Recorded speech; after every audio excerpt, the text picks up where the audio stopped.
My daughters have been taking turns sleeping for the last 2 days. I did get Georgia yesterday, our first full day here at the clinic, to start helping with some of the cleaning and organizing and some of our stuff to do. But that first day, like even Grace, like she'd fall asleep in the car, just a lot of sleeping.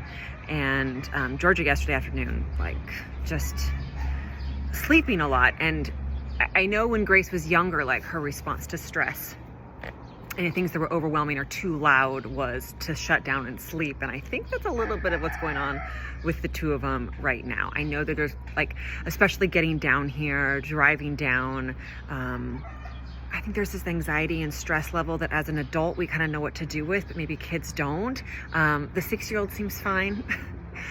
He misses some of the things at home and his cousins, but he seems good. But those teenagers, they are dealing with this on a whole different level of their own. So I guess my biggest prayer for everybody out there who's supporting us and praying for us as we are here doing this work is to pray for those girls.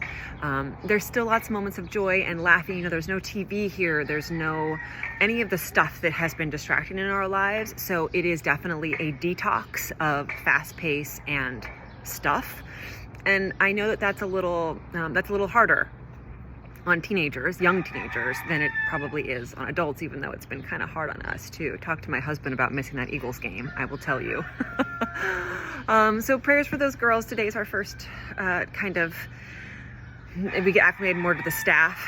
Yesterday we were kind of doing stuff on the grounds, but today we get into more of our duties and things like that. But and everybody seems overall, it's good. You know, it really is good.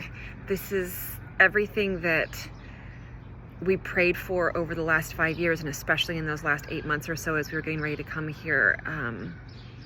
It's all happening, and I am so grateful that we get to do this work here. That's part of the garden that we're going to be tending to.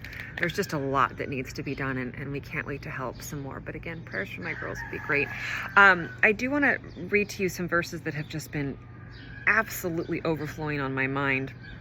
For anyone who has left behind their home and property, leaving family, brothers and sisters, mothers and fathers, or children for my sake, they will be repaid 100 times over and will inherit eternal life. Matthew 19:29. And I know that many of you are like, well, I can't go out and serve like you guys are doing. And I totally understand that. Missionary work is not for everybody. We saved to be able to do this for years and years, to be able to take some time off of our jobs and come down here and support them. And that's not for everybody. You can serve in your own community, and you can serve the people that you work with. I just pray that as you're watching us down here actually doing the manual labor and being around people in a completely different world, that you would be inspired to, in any way that you can in your community, give back and serve, because we are called to serve. That, by the way, was Matthew 19:29. But here's a great one for you at home, Romans 10:15. And how can they preach unless they are sent? As it is written, how beautiful are the feet of those who bring good news. And your feet might just bring good news to the person in the cubicle next to you.